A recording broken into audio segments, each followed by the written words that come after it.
Nagaan gooftaa keenyaa Fayyisaa keenya Yesuus Kiristoos isiniif haa baay'atu. Daawwattoota sagantaa sanyii wangeelaa.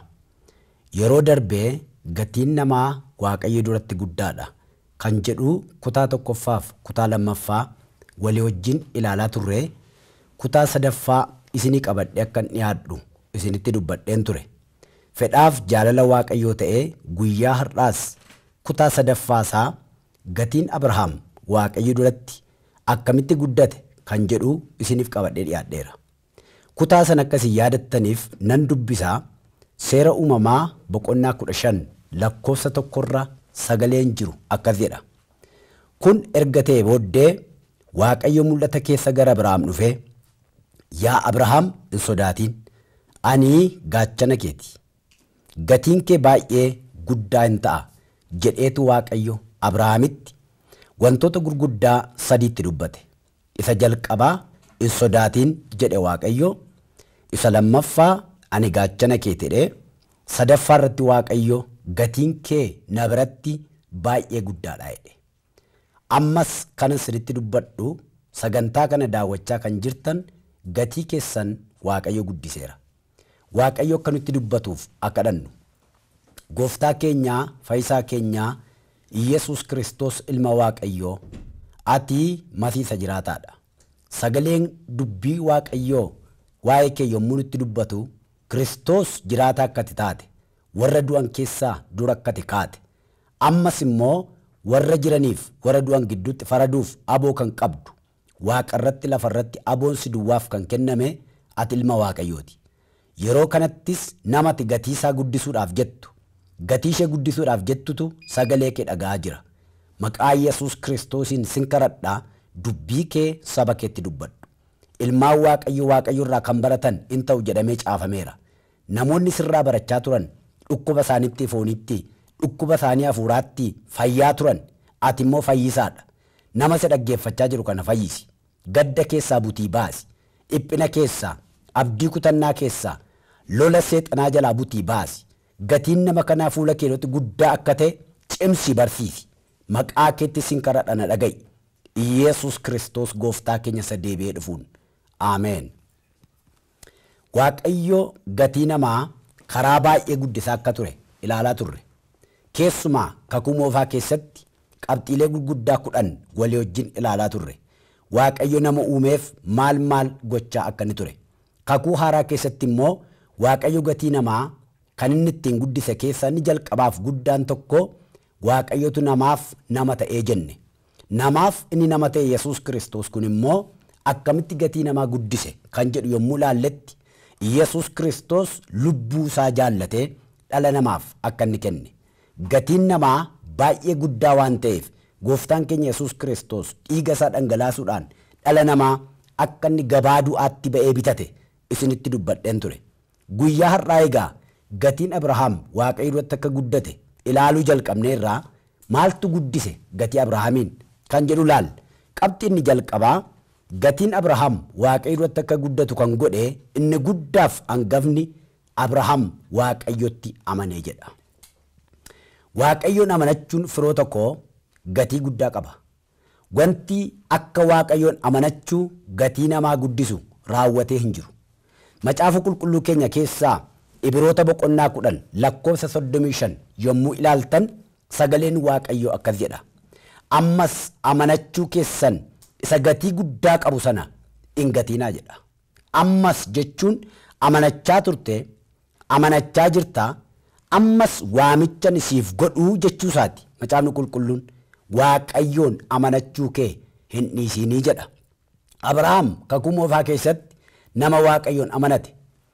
Waaqayyoon amanachuun isaa immoo qajeelummaatti akka inni lakkaa'ameef seerri uumamaa nutti dubbata. Qajeelummaan hojii ofiitiin hin argamu. Qajeelummaan beekumsaa fi dandeettii ofiitiin hin argamu. Namichi haaromsa waldaa kiristaanaa keessatti iddoo guddaa qabu Dr. Maartin Luther namni biyya Jarman waa'ee qajeelummaatiif sagalee guddaa inni dubbate macaafa qulqulluu keenya keessaa ergaa gara Roomaatti barreeffame boqonnaa 1 irra jiru ani wangeelatti hin leeyya'u inni humna Waaqayyooti isa jedhu dubbifateetu qajeelummaan namaa akka inni kennaa Waaqayyo biraa ta'e barsiisee darbe. harrayyuu namoonni baay'een hojii isaaniitiin qajeelota ta'uu barbaadu. Beekumsa isaaniitiin qajeelota ta'uu barbaadu. Macaafni qulqulluun kan nutti himu garuu qajeelummaan kennaa Waaqayyo biraa namaaf kennamu ta'uusaa argina. Namni shaakala mataasaaf dandeettii mataasaatiin qajeelaa ta'uu hin danda'u. Kan qajeelaa nama taasisu Waaqayyodha. Karaa kamiin immoo qajeelaa taane nuti bara kakuu haaraa keessatti karaa ilma Waaqayyoo Iyesuus Kiristoos qajeelummaan nuuf kenname. Hojii keenyaan, beekumsa keenyaan, dandeettii keenyaan qajeelota hin taane nuyi. Qajeelota kan nu godhe ilma Waaqayyoo Iyesuus Kiristoos cubbuun kan irra hin jirre karaasaa qajeelummaatti nuuf lakkaa'ame malee. Namichi kun garuu Waaqayyotti amanee Waaqayyumatti amanuu isaatu gatii guddaa qabaateetu qajeelummaatti lakkaa'ameefi jedha. Barreessaan Ibrootaa waa'ee Abrahaam gaafa dubbatu Abrahaam akkamitti Waaqayyoon akka inni amanatee fi har'a garuu utuu akka Abrahaamitti gaaffiin amanannaa kun nu gaafate dandeenye amanachuu akka hin dandeenye baay'een keenya akka kufnu macaafni qulqulluun kun yeroo waa'ee Abrahaam nutti himu qorree akka nuuf ilaalluuf waamicha nuuf godha. Abrahaam cal jedhee qajeelummaatti lakkaa'ameef miti. Kan inni dhiisee Waaqayyoon amane baay'eensaa kan nu har'a dhiisuu hin dandeenye. Qormaataaf lola guddaa kan nuti ta'u baay'ee dhiiseetu Waaqayyoon amanate. Yommuu gara seera uumamaa boqonnaa 12tti deebinee ilaallu Abrahaam yommuu waamame kan inni dhiisee Waaqayyoof jecha dhiisee ba'ee har'a dhiisuunsaa baay'ee dhaloota baay'eetti nu ulfaata. Maatii akka inni dhiise, dhala akka inni dhiise, qabeenya akka inni dhiise, wanta gaaffii gola isaa keessa jiru baay'ee isaatuu qabuuti Waaqayyo duukaa akka inni bu'e macaafni qulqulluun nutti dubbata. Maatii dhiisuun, biyya dhiisuun, qabeenya dhiisuun salphaa miti. Namichi kun garuu qomoo isaa keessaa sanyii isaa keessaa Waaqayyoon amanatee ba'ee jedha. Kanaaf kakuu haaraan akka inni Waaqayyoon amanatee fi gatiin Abrahaam guddaa akka ta'e cimsee gadi fageesseetu nutti dubbata. Akkuma kana macaafa Ermiyaas raajichaa boqonnaa 17 lakkoofsa 5 kaaftanii yommuu dubbifattan sagaleen Waaqayyoo akkas jedheetu nu barsiisa. Namni nama amanatu jabina irree isaattis kan of kennu abaaramaa akka ta'e. Akkasumas immoo nama amanatee gatiinsaa akka muka baala ofirraa harcaafatu akka ta'ee fi namni Waaqayyoon amanatu garuu bu'aan ni buufatu adda baasee nu barsiisa. Macaafa Ermiyaas raajichaa boqonnaa 17 lakkoofsi 5 akkas jedha. Ammas Waaqayyo itti fufee namni nama amanatu jabina irree foonii kan abdatu yaada isaas Waaqayyo irraa kan deebisu abaaramaadha. Lakkoofsa 6 irratti bu'aa nama Waaqayyoon hin amananne nama amanatu ka'a. Inni akka baalli irraa harca'ee kophaasaa lafa onaa keessa jaajju isa akka lafa gogaa waa biqilchuu hin dandeenye akka lafa soogiddaa iddoo namni keessa hin jiraanne keessatti argamuuti. Wanti gaarii yommuu dhufuu jedha arguu hin danda'udha. Waaqayyoon waa oolchu. Namni nama amanatu wanta gaarii arguu hin danda'u. Akka baala mukarraa harca'u ta'a jedha. Lakkoofsa 17 irratti faallaa isa silaa dubbata. Namni jedheetu itti fufa lakkoofsi 17 immoo kan sin dhibu keessa lakkoofsi 7 garuu namni ana Waaqayyoon amanatu ana duwwaattis kan of kennu haa gammaduudha. Faallaa lakkoofsa 5ti. Lakkoofsa 5 irratti namni nama amanatu akka baala mukarraa harca'uuti jedha. Wanta gaarii arguu hin danda'udha. Lakkoofsa 7 irratti immoo dhufee maal jedhaa? Namni ana Waaqayyoon amanatu garuu jedheetti fufa haa gammaduudha. Maqaan Waaqayyoo galateeffamu. Namni yeroo kana gammaduu barbaada. Gammachuun garuu baay'ee irraa fagaata. Maaliif yoo jettan kan namni amanatee adeemu baay'eensaa nama. Kan namni amanatee adeemu baay'eensaa wanta aduu gadiitti. Namni yommuma Waaqayyo hafuura isaa keessaa fudhatu sagantaansaaf akeekesaa achumatti dhaabata. Kanaaf namni nama amanatu achumatti gammachuunsaa dhaabata. Itti fufuu hin danda'u. Namni Waaqayyoon amanatu garuu akka muka yaa'a bishaan qarqaraa jiru bonaa ganna salalisuuti in gammadaa jedha. Waaqayyoon amanachuun humna guddaa fi oolchuu guddaa of keessaa qaba. Firoo tokko har'a kan isin amanattanii adeemtan, kan isin abdattanii adeemtan nama yoo ta'e ija keessan namarraa kaafattanii Waaqayyo isa duuti dadhabe, Waaqayyo isa arfii du'aa cabse, Waaqayyo isa humna du'aa bulleessee du'a keessaa nama kaasu akka isin amanattan baay'een barbaada. Dubbii kana dhaggeeffachaa kan jirtu amanannaan kee nama ta'e abdiin kee kan cite ija kee namarra kaatte karaa hundumaan deebitee duuba deebitee kan yaaddofte yaaddoon mana kee kan dhaale yoo jiraatte kana amanachuu qabdu gooftaa keenya Yesuus Kiristoos ilma Waaqayyoo isa ta'utu irra jiraata. Macaafni qulqulluun akkas jedha isarraa ija keessan hin buqqifatiinaayidha. Du'a sodaatte yoo ta'e inni du'a cabsee ka'eera. Wantoota itti dhabde baay'eensaa Yesuus Kiristoos keessa sii tuulamanii achi keessa jiru. Isa amanadhu inni guyyaa hundumaa si wajjin hin jira. Kanaaf gooftaan keenya Yesuus Kiristoos bartootaan garaan keessan hin raafamin. Anattis amanaa, abbaa koottis amanaa, iddoon jireenyaa jira jedhe. Ani biyya lafaa keessatti isin hin dhiisu, deebeen isin fudhadhaa jedhe. Kanaaf yeroo kanatti waamichan siif godhullee yoo jiraate ija kee Waaqayyo irra kaadhu. Jabina foon keerraa, beekumsa keerraa kaasi. Akkuma amma beeknu addunyaan kun har'a qabeenya qabduun ooluu hin dandeenye. Beekumsa qabduun ooluu hin dandeenye. Ogummaa qabduun ooluu hin dandeenye. Warri Waaqayyoon amanatan garuu bara rakkisaaf bara gadhee kana keessa oolaa jirra. Kan Waaqayyoon amanatee oole keessaa tokko si manni kee ooleera. Ammas amanannaa kee Waaqayyo irraa hin kaafatin. Kanaaf Abrahaam Waaqayyotti waan amaneef gatiinsaa guddatee jedha. Macaafni qulqulluun qabxii isa lammaffaa irratti gatiin Abrahaam akka guddatu maaltu godhe? Kutaa keenya qabxii isa lammaffaa yoo ilaalle Abrahaam lolee mo'atee jedha. Maqaan Waaqayyo haa galateeffamu. Abrahaam gaafuma waamamu Waaqayyo maaliif hin sodaatin jedhe? Wanta jireenya Abrahaamin sodaachisu jira. Abrahaamumaan Waaqayyo gaafa waame maaliif gaachana keetittiin jedhe? Abrahaam lola lolamu qabaachuudha. Kan sinni bu keessaa garuu Waaqayyo akkuma abdachiise Abrahaamiif dhaabatee utunni gaachana ta'u argina.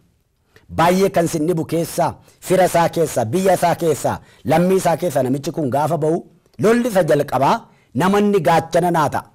Namanni yeroo dadhabu na jabeessa. Namanni kophaa koo miti inni anaaf aantiidha jedhee fudhatee ba'eetu lafa onaa irratti goolii guddaatti kaase. Filannaa Abrahaam filatee fi filannaa inni fudhatee ba'e Loot filatee lola guddaa kaase lafa onaa irratti. Yommus Abrahaamii fi Loot gidduutti hoolota isaa horii isaanii kan tiksan gidduutti lolli guddaan akka ka'e macaafni qulqulluun keenya nutti dubbata. Abrahaam garuu gadi bu'ee akkas jedha ture. Nuyi aantiidha maaliif wal lolla? Nuuf si gidduutti maaliif lolli ka'aa jedhe? Hubadhaa. Lolli keessaaf lolli alaa yommuu namatti dhufu namni abdii kan inni itti kutatu inni guddaan lola keessaa ka'udha. Lolli gola keessaa ka'u, lolli maatii gidduudhaa ka'u, lolli fira gidduudhaa ka'u abdii nama kutachiisa. Lolli orma biraa namatti ka'u itti qophoofta, itti yaadda. Karaa kam natti dhufa jettee irratti yaadda.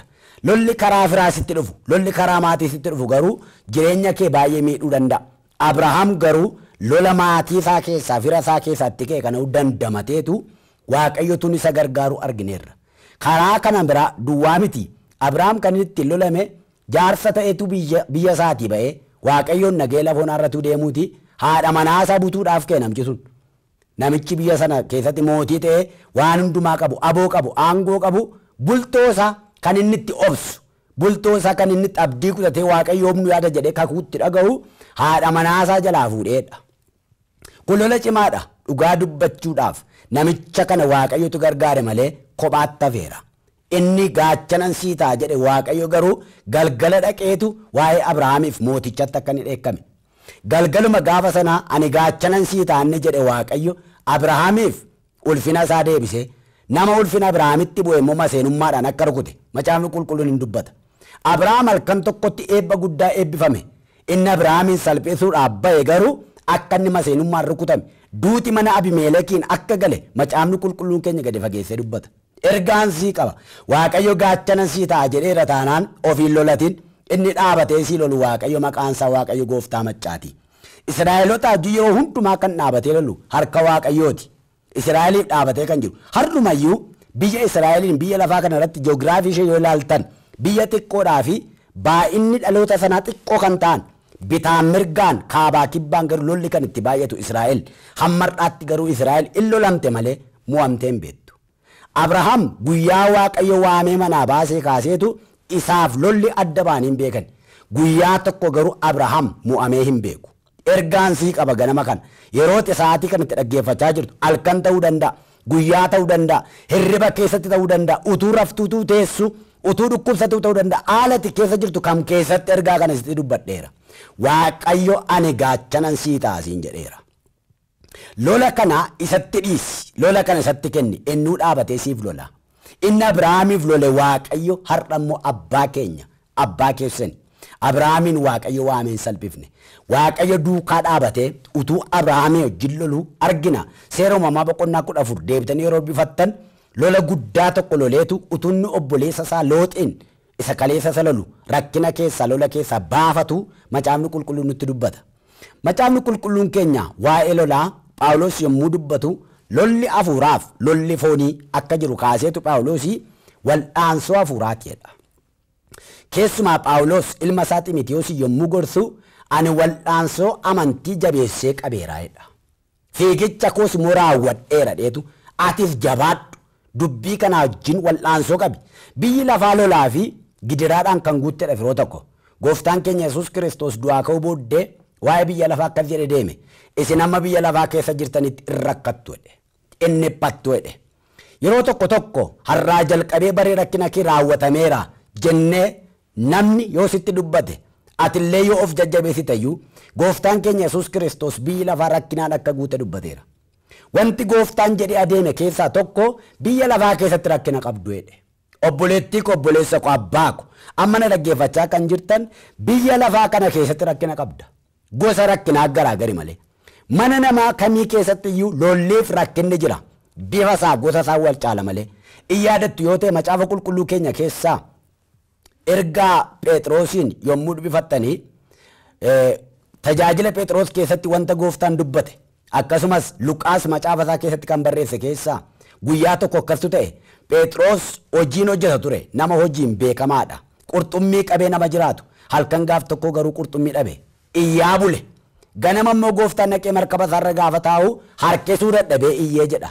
Kaleessas iyyaa har'as iyya. Garaagarummaan isaa garuu maayin kaleessa dhabee iyye. Har'a garuu kottaa na gargaaraa jedhee iyye. Bifa isaa gegeeddara takka argattee iyyita takka dhabdee iyyita malee biyya lafaa kana keessatti rakkina malee hin jiraadha jettee yaadin. Ergaan har'aa jalqabee rakkinni mana kee keessaa buqqeera jedhu yoo jiraate galateeffadhu siifa ta'u. Garuu kan ati beekuu qabdu kan nuyi beekuu qabnu biyyi lafaa kun rakkina mataasaa qaba. Macaafni qulqulluu waa'ee guyyaa boriif iyyaaddayinaadha. Maaliif waa'ee guyyaa boriif iyyaaddayinaadha macaafni? Wanti guyyicha keessatti nama yaaddessu jira jechuudha. Kanaaf gooftaan keenya Yesuus Kiristoos wangeela Yohaannis boqonnaa 10:33 irratti akkas jedha. Anatti qabadhaa jiraadhaa nagaa akka argattaniif jedhe. Maaliif? Ani biyya lafaa mo'eera. Maqaan Waaqayyoo galateeffamu. Biyya lafaa keessatti nagaa kan argannu isa biyya lafaa mo'e Yesuus Kiristoositti qabannee yoo jiraanne malee asis dhaqi achis dhaqi rakkinni si barbaada. Siif rakkinni gargar baana jettee yaadin garuu ergaan ani sii qabu rakkina gidduu jiraattaa rakkinni garuu si mo'achuu hin danda'u. Maaliif Waaqayyo humna mo'u sirra kaa'eera waan ta'eef. Kaleessa hojiin dhabeettee rakkatte ta'a. Har'a immoo hojii argattee hojichi natti cime jettee rakkatte ta'a. Kaleessa karaan nabe jettee rakkatte ta'a. Har'a immoo karaan natti baay'ate jettee rakkatte ta'a. Garaagarummaan rakkinaa yoo jiraate iyyuu biyya lafaa kana keessatti rakkinni haa jiraatu. Garuu mo'ichi akka jiru gooftaan keenya Yesuus Kiristoos macaafa qulqulluu keessatti sagalee guddaa nuuf dubbatee adeeme. Kanaaf biyya lafaa kana keessatti lolli yoo baay'ate kara bitaaf kara mirgaa mo'ichi akka jiru macaafni qulqulluun hin dubbata. Mul'ata Yohaannis boqonnaa 11:12 irratti inni mo'u sun kennaa akka qabu gonfoo akka qabu macaafni qulqulluun dubbateera. Egaa Abrahaam akkamitti lolee mo'e yoo jettan Waaqayyotti amanuu isaatiin amantiinsaa mo'icha isaaf kenne. Waaqayyo siif mana keef mo'icha addaa siif haa laatu. Mo'uu yoo barbaadde lolicha keessa jirtu kana keessatti iddoo qabattee dhaabattee Waaqayyo akka siif loluuf Waaqayyoon gaafadhu. Inni siif lola. Gaafa inni siif lolu akkaataa itti lolattutti si lolamti Waaqayyo. Bara mootiin Gibxii Israa'el irratti sagalee gurguddaa dubbateen Waaqayyoon hin beeku jedhe sana Waaqayyo mootii Gibxii sana loluudhaaf meeshaa gurguddaa addunyaan kun oomishattu hin gargaaramne. Ani cimaadhaan Waaqayyoon hin beekonnaan fattee faatti ergee Waaqayyo. Injiraan faatti ergee Waaqayyo. Awwaannisa faatti ergee Waaqayyo. Guddaadha jettee baay'ee kanatti sodaattu sana Waaqayyo siif lollaan injiraantu ga'a. Fatteetu ga'a. Naaf lolama Waaqayyo kana naaf hin lolu hin jedhin. Situ lolata tun ta'in Waaqayyo sii lola taanaan akkaataatti diinni kee waliin kaanatti sii lola Waaqayyo gooftaan maccaa. Yeroo amma dhaggeeffachaa jirtu kanatti harki dhaabatee sii lolu mana keef ola dhaabatu. Abrahaamiif kan lolaa ture Waaqayyoodha. Abrahaam gatii isaa kan guddise waan lama wajjin ilaalleerra. Isa jalqabaa Waaqayyotti amanee jenne. Daawiti warri kaan konkolaataan of jaju, warri kaan beekumsaan of jaju, warri kaan isa kanaan isa sanaan of jaju. Nuyi garuu maqaa Waaqayyo isa Waaqaaf lafa uumeen of janneedha. isaan mo'icha argannaa'edha. Waaqayyotti amanani. Ilmaan Qooraayi macaafa faarfannaa 46 gaafa dubbifattan faarfannaa isaan faarfatan keessaa akkas jedha. Kottaa nu Waaqayyotti kooluu gallaa. Inni gaachana keenya, inni rakkina keessatti gargaaraa ta'uunsaa beekameera.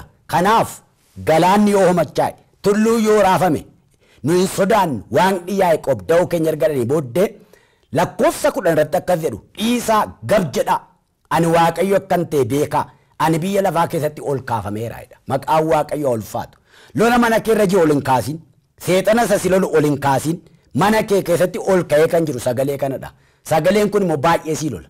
Isa kana amanateetu Iyyaasuu namichi jedhamu bara Israa'eliin geggeessaa ture keessa abdii kutatee gaafa inni duuba deebuudhaaf kan Waaqayyo dhaqee si wajjinan taa'ee sitti meera.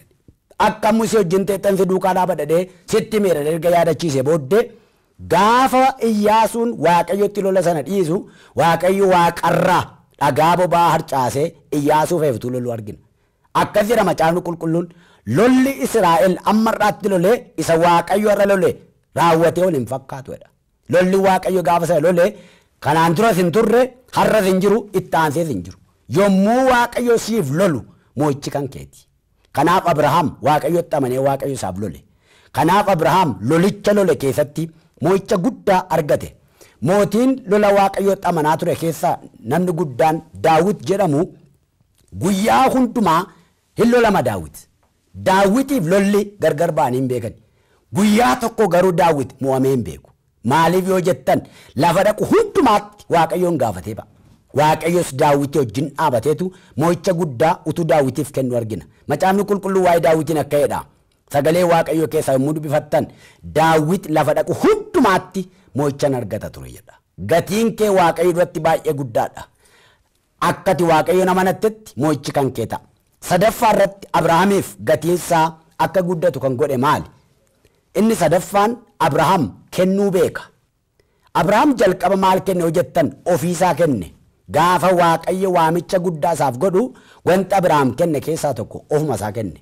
Qomoo isaa keessaa, sanyii isaa keessaa biyyaa ba'uu jechuun Waaqayyoon ilaalanii of kennuudha. Nama of kenne kanaaf Waaqayyo gatii isaa guddaa kenne. Macaafni qulqulluun barsiisa gooftaa keenya Yesuus Kiristoosiin yommuu lafa kaa'u namni jireenya isaa oolfachuu barbaadu jireenya isaa dhabaadhe Yesuus. Namni jireenya isaa kennu garuu jireenya isaa hin argataa'edha. Abrahaam jireenya isaa kenne isa jalqaba.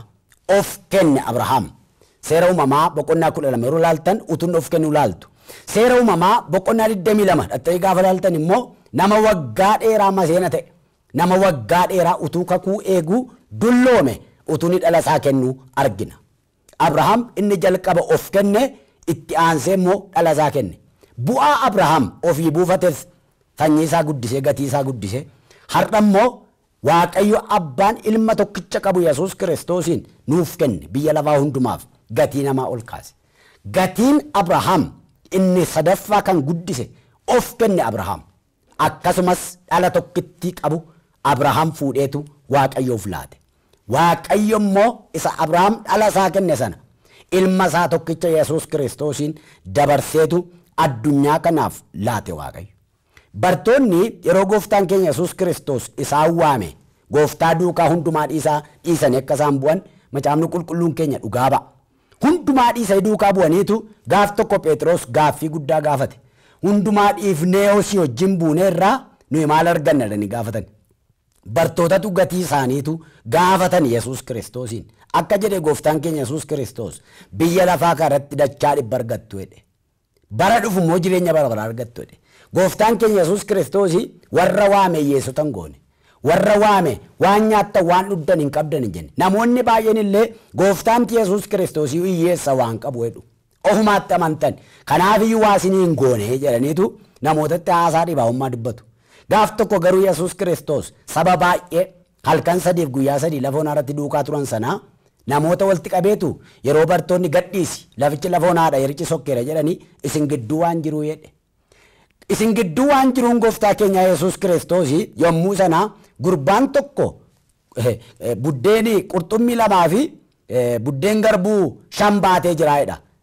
Amma kan biraa gaaffiin gooftaa keenya Yesuus Kiristoos inni lafa onaa irratti isin quubsu ani isin gidduun jiraadha. Gaaf tokko mootummaa Waaqayyo eessa jedhanii gaafannaan ammayyuu isin gidduu jedhadha Yesuus.